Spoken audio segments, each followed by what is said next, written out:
દાહોદ જિલ્લામાં કલેક્ટર કચેરીએ અમારા આદિવાસી સમાજના તમામ આગેવાનો તથા ભાજપની ટીમ, કોંગ્રેસની ટીમ તેમજ આપની જે કોઈ પણ પક્ષ પાર્ટી ભૂલીને આજે સમાજ માટે તમામ આગેવાનો, યુવાનો બધા કલેક્ટર સાહેબને નિવેદન કરવા આવ્યા છે. અને ગઈકાલે અમે મામલતદાર સાહેબને ધાનપુર તાલુકાની જે પોલીસ સ્ટેશન છે ત્યાં પણ જાણ કરેલ છે.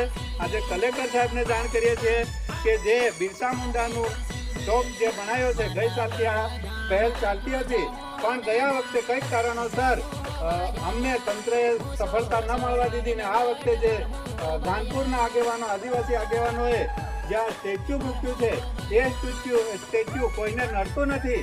એ માટે અમે આજે દાહોદ જિલ્લા કલેક્ટર સાહેબને આવેદનપત્ર આપ્યું છે અને આ મીડિયા વતી અથવા તો જનતા વતી પણ અમે જાહેર કરીએ છીએ કે આ આદિવાસી સમાજનો શિડ્યુલ 5 વિસ્તાર લાગે છે. દાહોદ જિલ્લો એટલે કે શિડ્યુલ 5 વિસ્તાર લાગે છે, તો એ કાયમ રહેવો જોઈએ અને જે આદિવાસીઓ માંગ કરે એ હોવી જોઈએ એની. અને આ જે બિરસા મુંડાની મૂર્તિ મૂકી છે એ ખરેખર તો સરકારે મૂકવા જોઈતી હતી, પણ સરકારે ના મૂકી, એના કારણે આદિવાસી સમાજે મૂકી છે.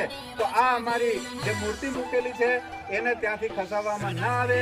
જે પણ માર્ગ મકાન વિભાગે નોટિસ આપી છે એ પરત લે અથવા તો રદ કરે. અને હવે પછી દરેક જે પ્રશાસનની જવાબદારી રહેશે, દરેક રાજકારણ વાળા જે આગેવાનો છે, મંત્રી હોય એ સરકારના માણસો કહેવાય, આગેવાનો હોય જે ભાજપ સરકારમાં બેઠેલા હોય સરકારના માણસો કહેવાય. તો એમને પણ કહીએ છીએ કે આ મૂર્તિ અહીંથી હટવી ના જોઈએ, નહીં તો જવાબદારી તમારી થશે, સરકારની જવાબદારી થશે. એટલે આ મૂર્તિ ત્યાંથી 1 ઇંચ પણ ખસવામાં આવશે તો આ દાહોદ જિલ્લા વતી અને તમામ ભીલ પ્રદેશ વતી હું આહવાન કરું છું કે એ મૂર્તિ જો ખસાવવામાં આવશે તો ઉલ ગુલામ શરૂ થશે. આટલું કઈ આદિવાસી મીડિયા મિત્રોને પણ તમામને જય આદિવાસી જોહાર. આજે અમે કલેક્ટર સાહેબને આવેદન આપ્યું છે. એનો મુદ્દો એ છે કે ધાનપુરની અંદર ટીપેરો ચોકડી પર બિરસા મુંડાની મૂર્તિનું જે સ્થાપના કરવામાં આવી છે, જે 9 ઓગસ્ટ દરમિયાન સ્થાપના કરવામાં આવી હતી, એ અને ત્યાર પછી પ્રશાસન ક્યાંક ને ક્યાંક ગૂંચવણ ઊભી કરી રહ્યું છે. તો તેના લીધે અને એ મૂર્તિને નોટિસ પણ આપવામાં આવેલી છે કે 48 કલાકની અંદર એને ઉઠાવી લેવામાં આવે. એટલે તમામ દાહોદ જિલ્લાના તેમજ ધાનપુરની મોટી સંખ્યામાં આવેલા દરેક આગેવાનો તેમજ ચૂંટાયેલા પ્રતિનિધિઓ પણ અહીં હાજર છે અને એમની ઉપસ્થિતિમાં અમે કલેક્ટર સાહેબને આવેદન આપ્યું છે.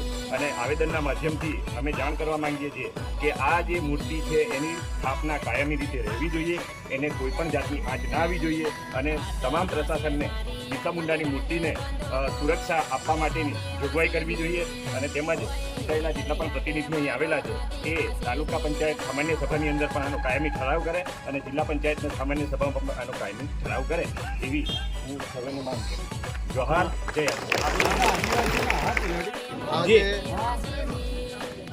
સમગ્ર દાહોદ જિલ્લો અને ધાનપુર તાલુકાના આદિવાસી પરિવારમાંથી 9મી ઓગસ્ટ વિશ્વએ ઘોષિત કરેલો વિશ્વ આદિવાસી દિવસ આ કંઈ ધાનપુર તાલુકાએ ઘોષિત નથી કર્યો, કોઈ રાજ્યએ ઘોષિત નથી કર્યો, કોઈ ભારત દેશે નથી કર્યો, પણ યુનાના દેશોએ વિશ્વ દિવસ આદિવાસી 9મી ઓગસ્ટે ઉજવણ નથી કર્યું. ત્યારે અમે પણ અમારા આદિવાસી પરિવારો વચ્ચે ધાનપુર તાલુકા નેવી ગામના સૌ ભાઈ બહેનો રંગે ચંગે આની ઉજવણી કરી રેલીના સ્વરૂપે અમે જ્યારે આદિવાસી પરિવારે આ રેલી કરી ત્યારે અમારા આમ તો બિરસા મુંડા એક ક્રાંતિકારી હતા.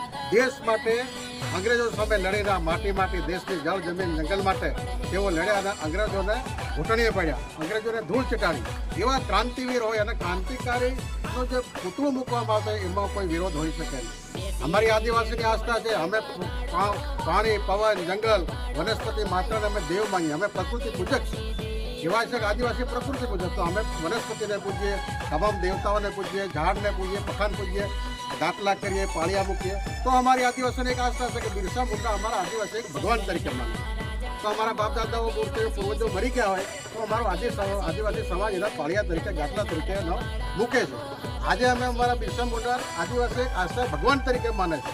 અને એમાં 9મી ઓગસ્ટે અમારા આદિવાસી પરિવારે કોઈ 1 જણે કે 2 જણે મૂર્તિ મૂકી નથી, પણ સમગ્ર આદિવાસી ધાનપુર તાલુકાના 20 થી 25,000 લોકોએ એમની હાજરીમાં આજે બિરસા મુંડાની સ્થાપના કરવામાં આવી છે. અને એ પ્રશાસન દ્વારા તાલુકાના એન્જિનિયર હોય, મામલતદાર હોય, પ્રાંત કચેરી માટે બારોબાર નોટિસ આપવામાં આવે છે કે 48 કલાકની અંદર આ મૂર્તિ હટાવી લો.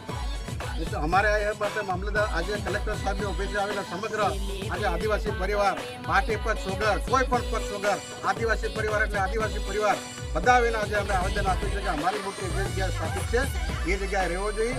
આ જે ચોકમાં બિરસા મુંડા ચોક આજથી નહીં પણ ગઈ સાલ 9મી ઓગસ્ટથી અમે ત્યાં એક ભાગરૂપે ત્યાં સ્થાપના કરી હતી અને 1 વર્ષ પછી આ મૂર્તિ આજે મૂકવામાં આવી છે તો એ મૂર્તિ ખંડિત ન થાય એ તે જગ્યાએ રહે એના માટે અમે આદિવાસી પરિવાર વતી સમગ્ર દાહોદ જિલ્લો નહીં પણ આખા ગુજરાતમાંથી આજે રાજ્ય સરકાર અને ભારત સરકારે આ 9મી ઓગસ્ટની ઉજવણી કરી ત્યારે મુખ્યમંત્રી માંડીને બધા જિલ્લા આની ઉજવણી થઈ તો ત્યારે અમે પણ ધાનપુર તાલુકા અમારી પણ માંગ છે તમામ ભાઈ બહેનો નાના અભણ વૃદ્ધો બધાની કે આ મૂર્તિ જે જગ્યાએ સ્થાપિત છે એ જગ્યાએ રહેવી જોઈએ, હટવી નહીં જોઈએ.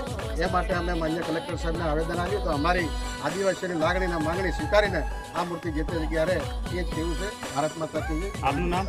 પ્રદીપસિંહ મોહરિયા, ધાનપુર.